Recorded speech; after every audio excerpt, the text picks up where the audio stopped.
ಕೇಂದ್ರದಲ್ಲಿ ಸತತ 2 ಅವಧಿಗಳಿಂದ ಅಧಿಕಾರದಲ್ಲಿರ್ತಕ್ಕಂಥ BJP ನೇತೃತ್ವದ NDA ಮೈತ್ರಿಕೂಟವನ್ನು ಮುಂಬರುವ 2024ರ ಲೋಕಸಭಾ ಚುನಾವಣೆಯಲ್ಲಿ ಸೋಲಿಸಿ ಆ ಮೂಲಕ ರಾಷ್ಟ್ರದಲ್ಲಿ ಮತ್ತೊಮ್ಮೆ ಅಧಿಕಾರಕ್ಕೆ ಬರಬೇಕೆನ್ನುವ ಕನಸನ್ನು ಹೊಂದಿರತಕ್ಕಂಥ ಕಾಂಗ್ರೆಸ್ ಪಕ್ಷದ ತನ್ನ ನೇತೃತ್ವದ ಸುಮಾರು 28 ವಿವಿಧ ಪಕ್ಷಗಳನ್ನು ಸೇರಿಸಿಕೊಂಡು ಜೋಡೇಗಾ ಭಾರತ್ ಜೀತೇಗಾ ಇಂಡಿಯಾ ಅಂತಕ್ಕಂಥ ಒಂದು ಘೋಷವಾಕ್ಯದೊಂದಿಗೆ ರಚನೆಗೊಂಡಿದ್ದಂತಹ ಇಂಡಿ ಮೈತ್ರಿಕೂಟ ಇದೀಗ ಛಿದ್ರವಾಗ್ತಕ್ಕಂಥ ಲಕ್ಷಣಗಳು ಕಂಡುಬರ್ತಾ ಇದ್ದಾವೆ. ಅದರಲ್ಲೂ ಕೂಡ ಬಹುಮುಖ್ಯವಾಗಿ ರಾಹುಲ್ ಗಾಂಧಿ ನೇತೃತ್ವದ ಭಾರತ್ ನ್ಯಾಯ ಯಾತ್ರೆ ನಡೀತಿರ್ತಕ್ಕಂಥ ಈ ಸಂದರ್ಭದಲ್ಲಿ ಇಂಡಿ ಮೈತ್ರಿಕೂಟದ ಯಾವ ಒಂದು ಮಿತ್ರ ಪಕ್ಷವೂ ಕೂಡ ಈ ಒಂದು ಯಾತ್ರೆಗೆ ತಮ್ಮ ಬೆಂಬಲವನ್ನು ಘೋಷಿಸಲಿಲ್ಲ.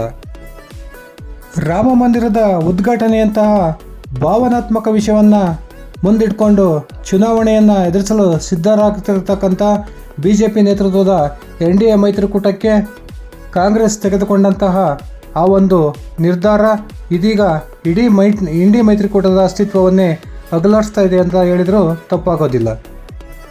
ರಾಮ ಮಂದಿರದ ಉದ್ಘಾಟನೆಗೆ ತಾನು ಭಾಗವಹಿಸೋದಿಲ್ಲ ಅಂತ ಹೇಳೋದರ ಮೂಲಕ ಕಾಂಗ್ರೆಸ್ ಇಂಡಿ ಮೈತ್ರಿಕೂಟದ ಒಂದು ಅಸ್ತಿತ್ವಕ್ಕೆ ದೊಡ್ಡ ಕೊಡಲಿಪೆಟ್ಟನ್ನು ತಂದುಕೊಂಡಿದೆ ಅಂತ ಹೇಳಿದರೂ ತಪ್ಪಾಗೋದಿಲ್ಲ ಸ್ನೇಹಿತರೆ.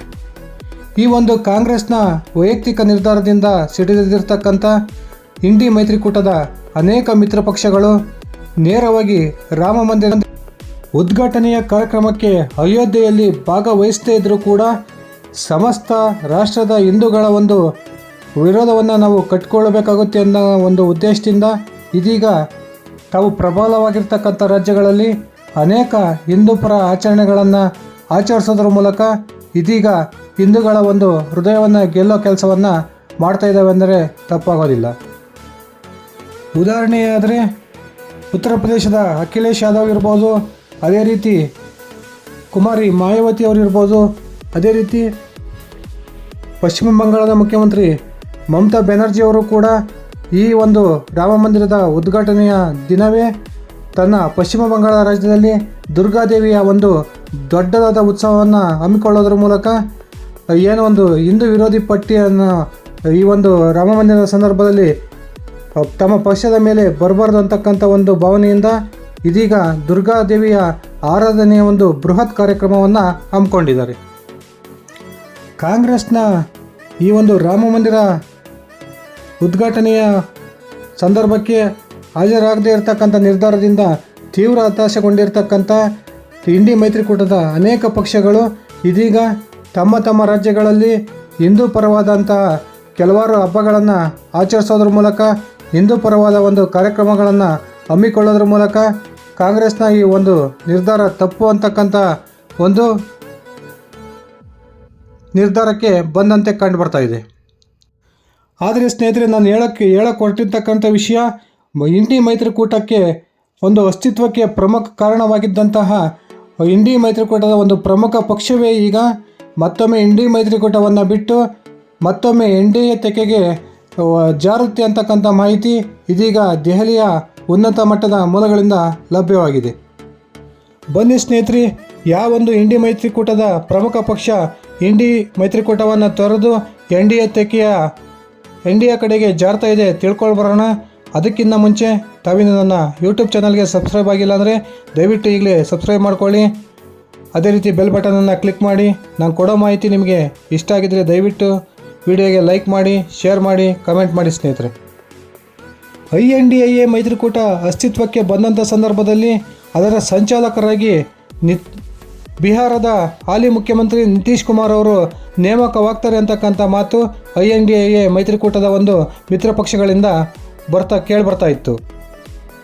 ಆದರೆ ಇತ್ತೀಚಿನ ದಿನಗಳಲ್ಲಿ ಅದೇ ನಿತೀಶ್ ಕುಮಾರ್ ಅವರು ಇದೀಗ ಮತ್ತೊಮ್ಮೆ ತಮ್ಮ ಹಳೆಯ ಮಿತ್ರ NDA ಮೈತ್ರಿಕೂಟದ ಕಡೆಗೆ ಜಾರ್ತಾ ಇದ್ದಾರೆ ಅಂತಕ್ಕಂಥ ಮಾಹಿತಿಗಳು ಇದೀಗ ಲಭ್ಯವಾಗಿದ್ದಾವೆ.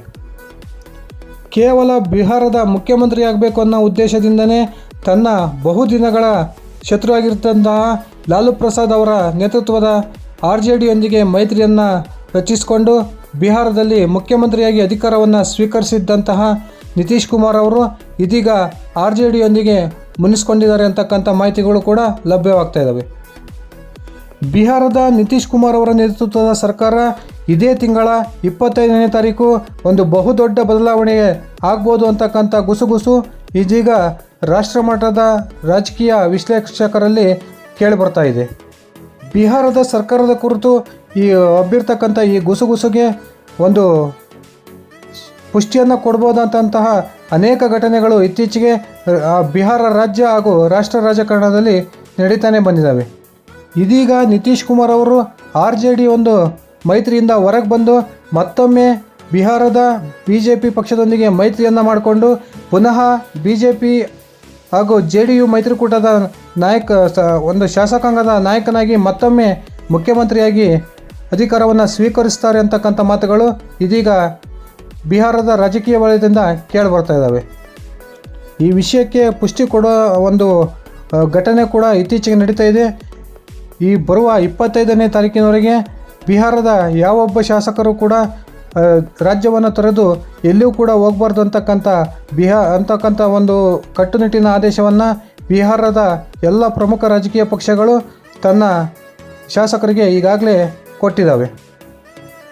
ಲಾಲು ಪ್ರಸಾದ್ ಯಾದವ್ ಅವರ ಮೂಲಕ ಇಡೀ JDU ಪಕ್ಷವನ್ನೇ ಇಬ್ಬಾಗ ಮಾಡಿ ಆ ಮೂಲಕ ಕಾಂಗ್ರೆಸ್ ಹಾಗೂ RJD ಒಂದು ಸರ್ಕಾರವನ್ನು ರಚನೆ ಮಾಡುವ ಪ್ರಯತ್ನದಲ್ಲಿ ತೊಡಗಿದ್ದು ಅಂತಕ್ಕಂಥ ಮಾಹಿತಿಯನ್ನು ಸಂಗ್ರಹಿಸಿದಂತಹ JDUನ ವರಿಷ್ಠ ನಾಯಕರಾಗಿರ್ತಕ್ಕಂಥ ನಿತೀಶ್ ಕುಮಾರ್ ಅವರು JDUನ ಅಧ್ಯಕ್ಷರನ್ನು ತಕ್ಷಣವೇ ಬದಲಾವಣೆ ಮಾಡಿದ್ದು ತಮಗೆಲ್ಲ ಗೊತ್ತಿರ್ತಕ್ಕಂಥ ವಿಷಯ. ಬಿಹಾರ ರಾಜ್ಯದ ಈ ಕ್ಷಿಪ್ರ ರಾಜಕೀಯ ಬೆಳವಣಿಗೆಯಿಂದ ಬೇಸತ್ತಿರ್ತಕ್ಕಂಥ ನಿತೀಶ್ ಕುಮಾರ್ ಅವರು ಇದೀಗ ಮತ್ತೊಮ್ಮೆ ತನ್ನ ಹಳೆಯ ಮಿತ್ರ BJPಯೊಂದಿಗೆ ಕೈ ಜೋಡಿಸೋದಕ್ಕೆ ಮುಂದಾಗಿದ್ದಾರೆ ಅಂತಕ್ಕಂಥ ಮಾಹಿತಿ ಇದೀಗ ಲಭ್ಯವಾಗಿದೆ. ಒಂದು ವೇಳೆ ನಿತೀಶ್ ಕುಮಾರ್ ಅವರು ಮತ್ತೊಮ್ಮೆ NDA ತೆಕ್ಕೆಗೆ ಜಾರಿದ್ದೇ ಆದರೆ ಏನೊಂದು ಇಂಡಿ ಮೈತ್ರಿಕೂಟದ ಅಸ್ತಿತ್ವಕ್ಕೆ ಪ್ರಮುಖ ಕಾರಣರಾಗಿದ್ದಂಥ ನಿತೀಶ್ ಕುಮಾರ್ ಅವರೇ ಮತ್ತೊಮ್ಮೆ ಇಂಡಿ ಮೈತ್ರಿಕೂಟ ಛಿದ್ರವಾಗೋದಕ್ಕೂ ಸಹ ಕಾರಣವಾಗ್ತಾರೆ ಅಂತಕ್ಕಂಥ ಮಾತುಗಳು ಇದೀಗ ರಾಜಕೀಯ ವಲಯದಲ್ಲಿ ಬಹುಚಾಲ್ತಿಯಲ್ಲಿ ಇದ್ದಾವೆ. ಲೋಕಸಭಾ ಚುನಾವಣೆಯ ಕುರಿತು ಸೀಟಿಗೆ ಹಂಚಿಕೆ ವಿಚಾರದಲ್ಲೂ ಕೂಡ ಅತ್ಯಂತ ನಿಷ್ಠುರವಾಗಿಯೇ ಕಾಂಗ್ರೆಸ್ನೊಂದಿಗೆ ಮಾತಾಡಿರ್ತಕ್ಕಂಥ ನಿತೀಶ್ ಕುಮಾರ್ ಅವರು ನಮ್ಮ ಮೈತ್ರಿ ಏನಿದ್ರು RJDಯೊಂದಿಗೆ ಹೊರತು ಯಾವುದೇ ಕಾರಣಕ್ಕೂ ಕಾಂಗ್ರೆಸ್ನೊಂದಿಗೆ ನಾನು ಸೀಟು ಹಂಚಿಕೆಯ ಮಾತುಕತೆಯನ್ನು ಮಾಡೋದಿಲ್ಲ. ಕಾಂಗ್ರೆಸ್ ಬೇಕಿದ್ದರೆ ನಮ್ಮ ರಾಜ್ಯದಲ್ಲಿ ಸ್ವತಂತ್ರವಾಗಿ ಸ್ಪರ್ಧೆ ಮಾಡಲಿ ಅಂತ ಈ ಹಿಂದೆನೇ ಹೇಳಿದ್ದು ತಮ್ಮ ಗಮನಕ್ಕೆ ಬಂದಿದೆ ಅಂತ ನಾನು ಭಾವಿಸ್ತೇನೆ ಸ್ನೇಹಿತರೆ. ನಿತೀಶ್ ಕುಮಾರ್ ಅವರ JDU ಪಕ್ಷ ಮತ್ತೊಮ್ಮೆ NDA ತೆಕ್ಕೆಗೆ ಬರುತ್ತಾ ಅಂತಕ್ಕಂಥ ಪ್ರಶ್ನೆಯನ್ನು ಮಾಧ್ಯಮದವರು ರಾಷ್ಟ್ರೀಯ BJP ವರಿಷ್ಠ ಅಮಿತ್ ಶಾ ಅವರಿಗೆ ಕೇಳಿದಂಥ ಸಂದರ್ಭದಲ್ಲಿ ಅಮಿತ್ ಶಾ ಅವರು ಅತ್ಯಂತ ಸಂತೋಷದಿಂದನೇ ನಗುತ್ತಾ ಪ್ರತಿಕ್ರಿಯೆಯನ್ನು ಕೊಟ್ಟಿದ್ದಂಥದ್ದನ್ನು ತಾವೆಲ್ಲ ಈಗಾಗಲೇ ಮಾಧ್ಯಮದಲ್ಲಿ ನೋಡಿದ್ದೀರ. ಈ ಅಮಿತ್ ಶಾ ಅವರ ನಗುವಿನ ಹಿಂದೆ ದೊಡ್ಡ ಅರ್ಥ ಇದೆ ಅಂತಕ್ಕಂಥ ಚರ್ಚೆ ಇದೀಗ ರಾಜಕೀಯ ವಲಯದಲ್ಲಿ ಅತ್ಯಂತ ಹೆಚ್ಚು ಚರ್ಚೆ ಆಗ್ತಾ ಇದೆ.